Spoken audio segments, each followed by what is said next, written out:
Bonjour tout le monde, c'est Jay Pro, j'espère que vous allez bien. Aujourd'hui, nouvelle vidéo où je vais faire le review de Royal Rumble qui a eu lieu ce week-end dernier. On va commencer par le match, évidemment. Et alors, pour dire, franchement, ce Royal Rumble, d'un point de vue personnel, est légendaire. Le Royal Rumble est légendaire. Que ce soit dans le Rumble féminin, parce que même si j'ai moins apprécié, il y a quand même des bonnes choses. Évidemment, le match par équipe entre les DIY et les Motor City Machine Guns, c'était vraiment le match parfait pour eux. Enfin, parfait peut-être pas, mais bien pour eux. Le match entre Cody Rhodes et Kevin Owens, qui est aussi légendaire, qui est aussi légendaire que le Rumble masculin, qui est, c'est plus que légendaire, plus que légendaire. Donc, euh, donc c'est parti pour le petit review de ce Royal Rumble 2025. Pour commencer avec le Rumble féminin, le Royal Rumble féminin, qui a démarré dès le début de show, avec en première position Io Sky et en deuxième position Liv Morgan. C'est les deux catcheuses qui vont commencer le Royal Rumble féminin. Io Sky, c'est une très belle catcheuse et une très bonne catcheuse. Liv Morgan aussi, hein. Bon, même si moins athlétique que Io Sky. Enfin bref, c'est d'un point de vue personnel, malgré que j'aime bien Liv Morgan. Voilà. Donc, il y a eu quand même des bons débuts de Rumble féminin, des bons débuts à la WWE, notamment avec les superstars de NXT, hein, carrément. Que ce soit Roxanne Perez, Julia, Stephanie Vaquer. Enfin bref, il y a eu quand même pas mal de catcheuses de NXT, enfin, qui ont fait leur début, qui ont fait leur premier Royal Rumble match. Et franchement, c'était génial pour eux. Franchement, c'est ce qu'ils voulaient faire dès le début de match. Comme j'avais dit, moi, j'ai pas trop. À un moment donné, je trouvais ça mou. J'ai pas trop envie de. J'aimais pas trop. Je me suis ennuyé lors du Rumble féminin. Par contre, il y a eu des retours que j'ai bien aimés, notamment Alexa Bliss, bien sûr, qui est rentré en 13e position, je crois, un truc comme ça, ou. Enfin bref, en milieu de match, en milieu du Rumble. Et franchement, ça fait plaisir. En 15e position, je crois, euh, Alexa Bliss. Mais franchement, ouais, très bon retour, le public très content de l'avoir, pardon. Donc Alexa Bliss, ouais, qui fait son retour. Et normalement, elle doit être à Raw. D'après ce que j'ai vu, euh, Alexa Bliss va aller à Raw. Donc le lendemain enfin le lundi qui suit le Rumble, hein, le Raw qui suit le Rumble, je pense. Enfin, je pense, hein, on verra bien cette nuit. À l'heure où que j'enregistre, c'est le lundi. Donc et je pense que j'ai envoyé en ligne. Donc, bref. Donc, Alexa Bliss, ouais, qui a fait son retour. Ouais, donc, tout le monde est content, le public est très heureux. Alexa Bliss, c'est une pop phénoménale. Donc, ça aussi. Trish Stratus, qui a fait son retour. Alors, je m'attendais pas à la voir quand j'ai vu le Rumble. Je m'attendais pas à la voir du tout, qui est rentré à 25e position. Et bon, j'étais content. Franchement, j'étais content de l'avoir quand même. Même si vraiment, bon, c'est juste l'histoire d'un match, hein. C'est juste l'histoire d'un match, hein. On va pas. C'est l'histoire de faire une apparition. Et puis le retour en dernière position, Nikki Bella. Bon, c'est bien, mais je pensais pas qu'elle soit là. Je m'attendais à d'autres retours, hein, bien sûr. AJ Lee, même Lita, franchement, Lita, je serais heureux, hein. Même Lita, Michelle McCool, Kelly Kelly, enfin bref, les anciennes catcheuses, pourquoi pas, hein. Même si ça n'a pas vraiment d'intérêt, mais ça fait quand même plaisir à voir. Mais Nikki Bella, perso, ça me plaît moyen, on va dire. J'étais heureux, mais sans plus, quoi. C'est peut-être pas vraiment. Puis bien sûr, le retour de Charlotte Flair, que, évidemment, que c'est elle qui va gagner le Rumble. Je pensais pas que Charlotte Flair. Bah, après, il fallait s'en douter un peu quand même. Mais bon, avec les autres catcheuses, les autres favoris comme Bayley, Nia Jax, Bianca Belair aussi, même Naomi, hein. Mais non, puis je m'attendais aussi à un retour de Jake Cargill, mais euh, non, c'est pas trop, non, elle est pas venue, donc je sais même pas ce qu'elle en est Donc voilà, c'est Charlotte Flair qui a gagné le Rumble féminin, le Royal Rumble féminin, qu'elle aura son main event à WrestleMania. Donc est-ce qu'elle va affronter Tiffany Stratton ou est-ce qu'elle va affronter Rhea Ripley? Ça, c'est à Charlotte Flair de décider. On le saura bientôt, peut-être même une championne de NXT, hein. On sait jamais, hein. Sachant que Charlotte Flair l'avait déjà fait quand quand c'était Rhea Ripley qui était championne de NXT il y a 5 ans pratiquement, hein, il y a 5 ans on va dire. Euh, donc euh, à voir, hein, savoir, hein, ça se trouve va affronter l'une de ces trois personnes-là. Que ce soit Tiffany Stratton, Rhea Ripley et puis je crois que c'était Julia. Julia qui fait son entrée, enfin qui est championne à NXT. Ah puis faut pas oublier aussi ses débuts de Jordynne Grace. Cette personne-là, c'est quelque chose là, je m'attendais parce qu'elle elle a déjà fait il a déjà fait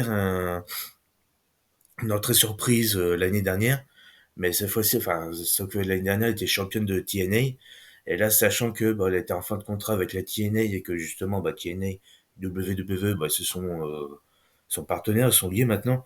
Donc, ouais, quelque part, ça m'étonne pas que Jordynne Grace fasse ses débuts à la WWE, sachant que c'est une femme très forte, une catcheuse très forte, très athlétique, euh, avec notamment son spot où la portée Pipe and Niven sur ses épaules. C'est quand même, c'est quand même elle a quand même le physique de Nia Jax, hein,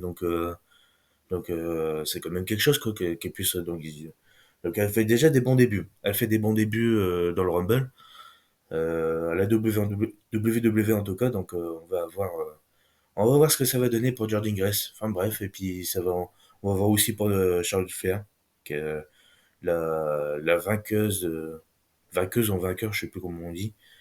Enfin bref, elle a gagné la gagnante de Royal Rumble féminin 2025. Donc on verra bien. Ensuite, pour enchaîner avec le deuxième match, donc c'était les matchs par équipe en trois manches, en trois tombées, dont deux gagnantes, hein, bien sûr, qui opposent les Motor City Machine Guns contre les DIY pour les titres WWE par équipe, les titres par équipe de la WWE. Donc c'était dans un two out of free fall, donc deux tombées sur trois, deux tombées gagnantes sur trois. Donc il fallait remporter deux tombées pour gagner le Rumble, pour le Rumble pardon, pour le titre par équipe de la WWE. Alors c'était franchement un très bon match. C'était un excellent match, on va dire. C'était un excellent match parce que d'un côté il y avait les enfin les Motor City. C'était très technique, il est très organisé, très athlétique aussi, parce que en face DIY, qui sont quand même, qui ont quand même un peu de brutalité, un peu de athlétique aussi.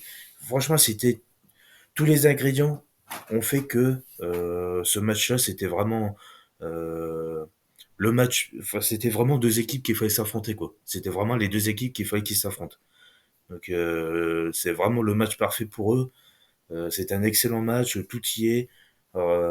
C'était les DIY qui avaient remporté le premier point, le premier tombé. Ensuite, c'était les Motor City qui ont remporté le deuxième tombé, donc c'était un partout. Et pour la troisième tombée, euh, alors les Motor City, ils avaient fait un bon spot. Enfin, de toute façon, dans les deux cas, ils avaient des bons spots jusqu'à ce que euh, il y a eu un moment où Montesford, il y avait des Street Profits. Ouais, parce qu'il y avait des Street Profits qui ont intervenu. Montesford qui l'a distrait l'arbitre, tandis que enfin, Angelo Dawkins, pardon. Angelo Dawkins, de son côté, bah, il mettait un coup de béquille à, euh, à l'un des gars de Motor City. Je peux pas vous dire leur nom, je connais pas leur nom, donc désolé pour vous, pour ceux qui le connaissent pas non plus.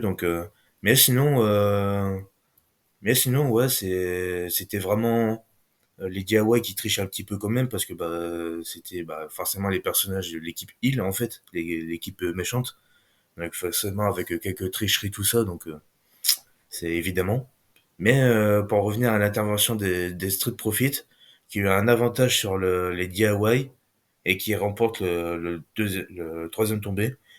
Donc 2-1 pour les DIY qui conservent leur titre par équipe de la WWE suite à l'intervention des Montez Ford et de Angel the Kings, les Street Profits.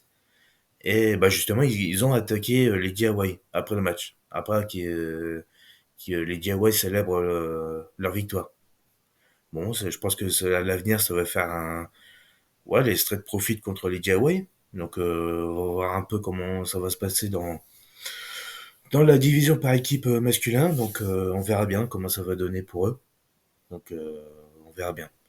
Donc voilà, donc les DIY conservent leur titre par équipe face au Motor City grâce à l'aide des Street Profits, à leur intervention. Pour revenir sur le troisième match qui oppose Kevin Owens et Cody Rhodes pour le titre incontesté de la WWE sur un match à l'échelle. Alors pour ça, je vous dis, c'est légendaire. Ce match à l'échelle est légendaire. Plusieurs spots violents, que ce soit du côté de Kevin Owens ou du côté de Cody Rhodes. Enfin bref, c'était tout y est. C'était vraiment le match intense, le match qu'il fallait. Franchement, c'était le match qu'il fallait. D'un côté, justement, Kevin Owens, que on connaît le personnage, hein, qui n'hésite pas à se faire du mal pour le plaisir des spectateurs et des téléspectateurs. Mais d'un côté, t'as Cody Rhodes qui se laisse pas faire, et justement, on connaît, maintenant on connaît le Cody Rhodes maintenant brutal. On l'a vu sur ce match-là que Cody Rhodes est devenu assez brutal, plus que d'habitude, hein, qui est devenu limite son pitié, hein, on va dire. Parce que commence à en avoir marre de Kevin Owens, que vraiment. Mais Kevin Owens, c'est le super méchant de ce match. C'est vraiment le super heel. C'est vraiment le méchant qu'il fallait quoi. Et puis qui pousse justement Cody Rhodes à justement à faire des trucs extrêmes, comme là, il a subi je sais plus la prise de finition de Kevin Owens quand il était sur un coin au plus haut du coin, mais qui redescend qui fait tomber Kevin Owens sur l'échelle, justement entre l'échelle et puis une autre échelle. Et ça, c'était énorme. Ça, c'était énorme. C'est des prises sur l'échelle, quoi qu'il arrive, dans les deux cas. Les deux catcheurs s'est fait mal. Se sont fait mal, que ce soit Kevin Owens ou Cody Rhodes. Et justement, bah, c'est quand même énorme parce que ils peuvent avoir de réelles blessures, justement. Bah, c'est là où il y a eu Nick Aldis ainsi que quelques arbitres et puis le staff médical, on va dire, le staff personnel, le staff médical de la WWE, ainsi que Nick Aldis, qui se sont inquiétés pour Kevin Owens et Cody Rhodes. Donc évidemment que ça fait partie de ce match et ça c'est déjà légendaire. C'est légendaire, c'est des coups d'acier sur le dos, des prises de soumission avec les barres d'acier, tout y est. C'est violent, ça a été violent. Jusqu'à ce que aux abords du ring, on va dire, quand Kevin Owens il tape sur Kevin Owens et tout, sur la table des commentateurs, et tout. Kevin Owens qui commence à saigner justement à ce moment-là. Après, à un moment donné, il monte sur la table des commentateurs. Kevin Owens qui s'apprête à faire le pile driver sur Cody Rhodes. Cody Rhodes qui a contré. Et il a porté maintenant Kevin Owens sur ses épaules pour porter un Alabama Slam sur Cody Rhodes. En plus, à travers l'échelle qui s'est plié. Il y a eu même Sami Zayn avant que cela arrive, il y a eu même Sami Zayn qui s'inquiétait pour les deux catcheurs. Donc, il sait plus quel camp choisir, il sait plus quoi faire, il sait carrément pas quoi faire, quoi. Donc, c'est, voilà, voilà, il sait pas quoi faire. Et justement, Kevin Owens, tête plantée dans les échelles, carrément il répondait plus, hein. Puis il était en sang, tout le visage était en sang, pratiquement. Et puis Cody Rhodes, pardon, qui monte sur l'échelle, doucement, assez lentement quand même, parce qu'il a un peu du mal à monter. Puis il a du mal à prendre la ceinture, mais du coup, c'est Cody Rhodes qui a récupéré les deux ceintures, l'actuelle ceinture incontestée de WWE, puis l'ancienne ceinture qui a de la WWE des années 80-90. Donc vraiment, c'était vraiment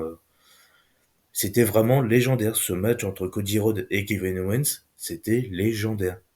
Voilà.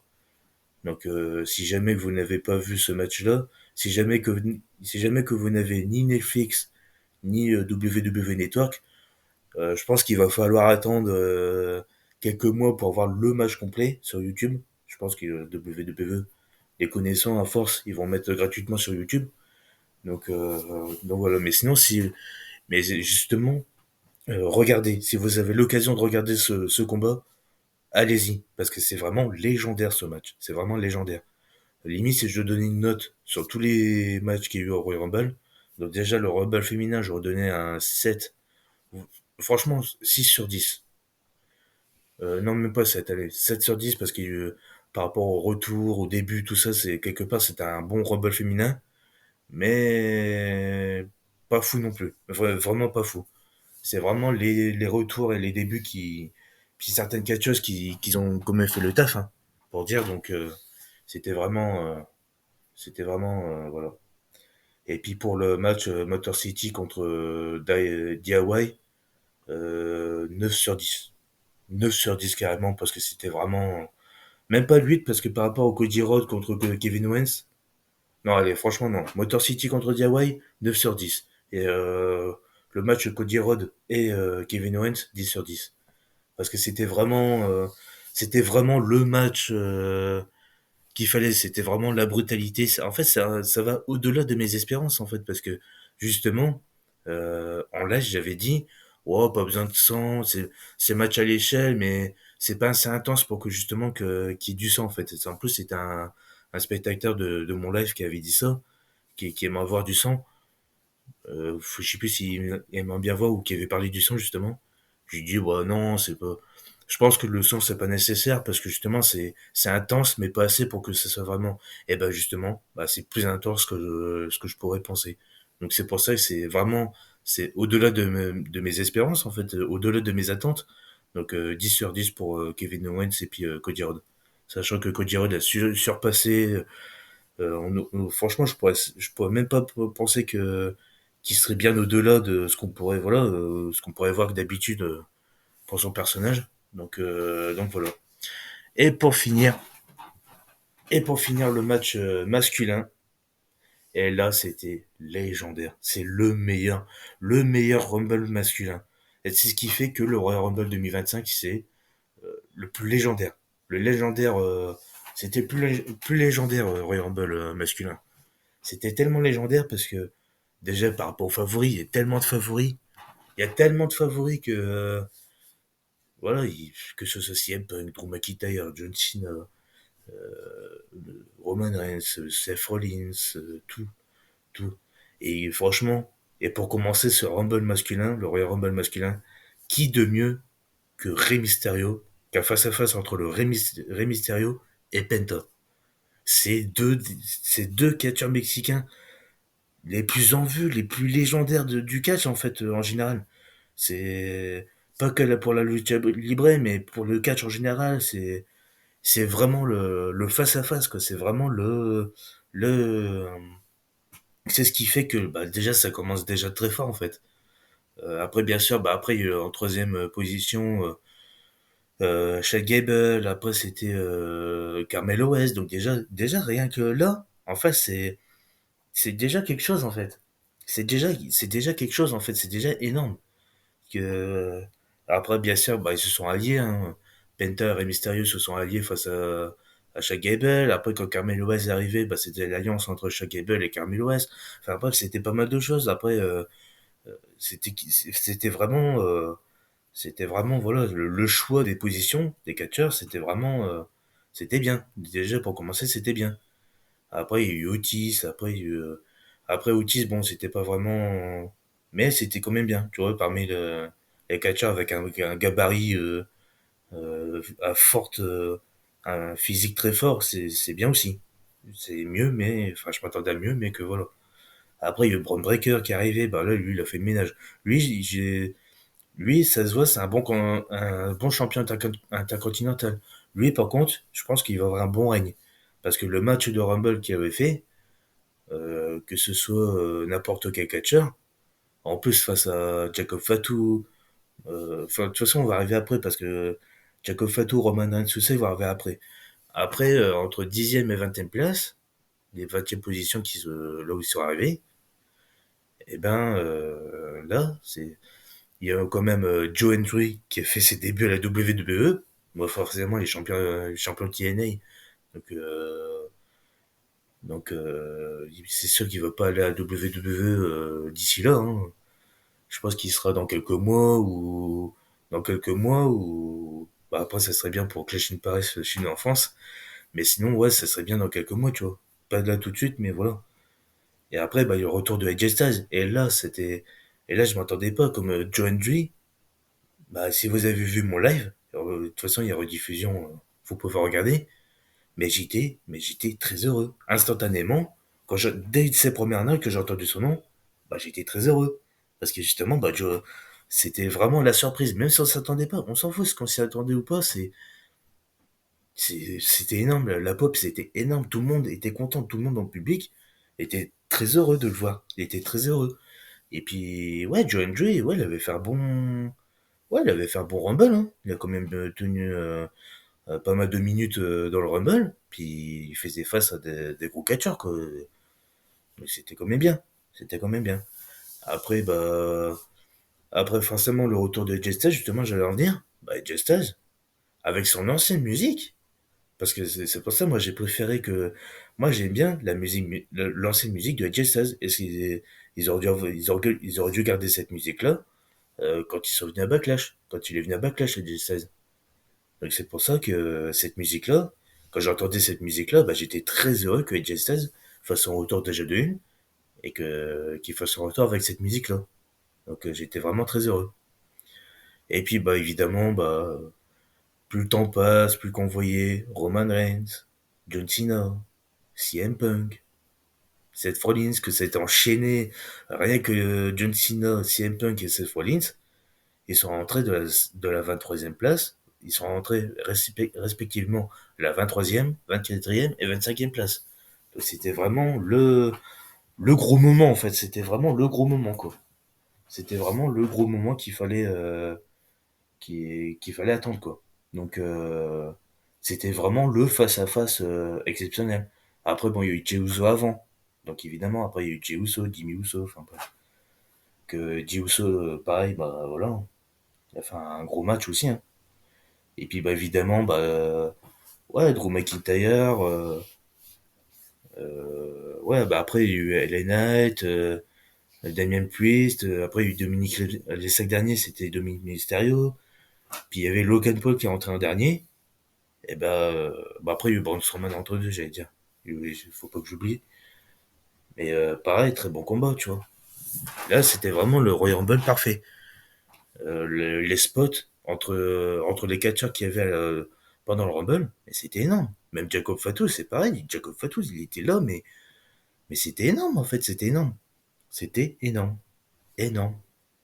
Ah, et puis j'oubliais bon après j'ai oublié parce que c'était pas vraiment important, mais quand c'était l'entrée de Akira Tozawa qui s'est fait tabasser par Carmelo Hayes pour qu'ensuite le streamer H.O. Speed fasse son rebelle en fait à la place d'Akira Tozawa.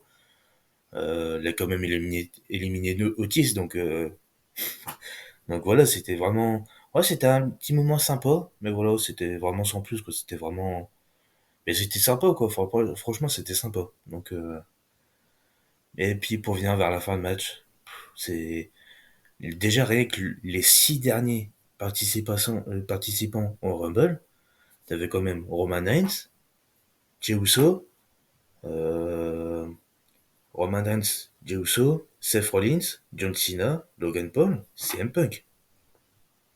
Déjà rien que ça. Donc évidemment, les trois premiers de ces 6 personnes éliminées, bah, c'était Seth Rollins et Roman Reigns, qui se sont fait éliminer par CM Punk.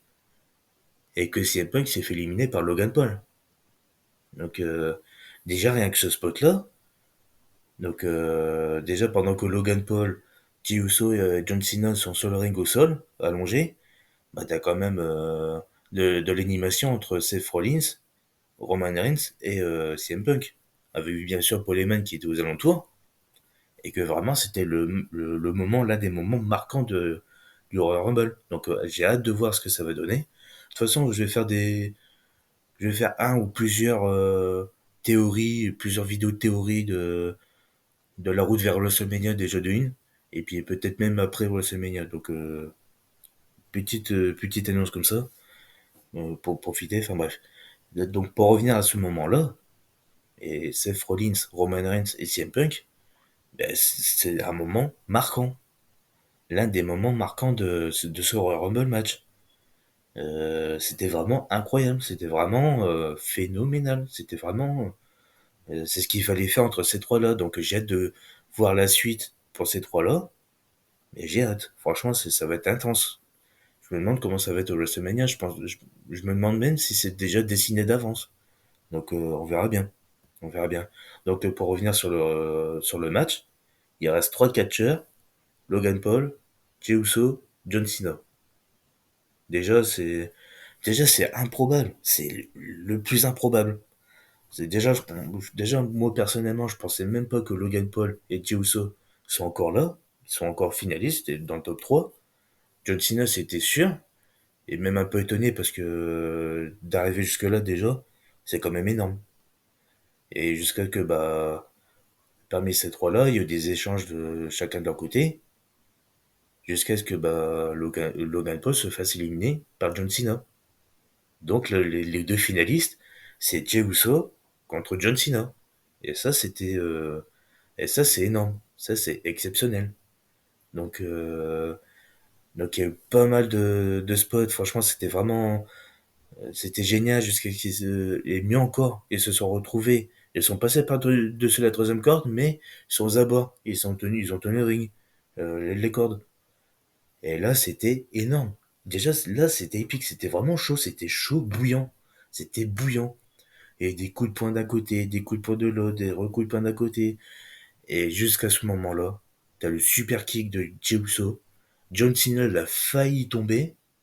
Il a quand même tenu les cordes, mais vraiment, c'était chaud. Après, bah justement, t'avais John Cena qui s'apprête à faire l'attitude d'ajustement. Jey Uso qui s'est dégagé. Et elle a juste poussé comme ça. Et là, victoire de Jey Uso. Jey Uso qui gagne le Royal Rumble. Alors, je pense que je vais en parler sur notre vidéo parce que, voilà, c'est... Je pense que le Royal Rumble, je répéterai jamais que... je le répéterai toujours que le Royal Rumble est légendaire. Voilà. Parce que c'est justement, c'est ce qu'on y attend le moins. C'est tellement imprévisible et on est choqué. C'est ce qui nous attend le moins. C'est ce qui nous attend le moins. Donc voilà. C'était Jey Uso qui a gagné le Rumble. Évidemment, tout le monde est à la fois choqué, content, enfin bref. D'autres qui sont pas contents qui gagnent, mais c'est ça en fait le Rumble, c'est ça, c'est imprévisible, c'est de manière inattendue, c'est tout. Donc voilà. Donc voilà, c'était le review de ce Rumble qui est légendaire. Donc je vous remercie d'avoir regardé cette vidéo là. Et puis bah si vous voulez voir d'autres vidéos, bah abonnez-vous à ma chaîne, puis activez la cloche de notification. Et pour dire, je vais faire des théories sur ce qui va se passer pour la route à WrestleMania. Donc, n'hésitez pas à vous abonner, activer la cloche pour pas louper ces vidéos-là. Enfin bref, merci d'avoir regardé cette vidéo-là, puis moi je vous dis à la prochaine.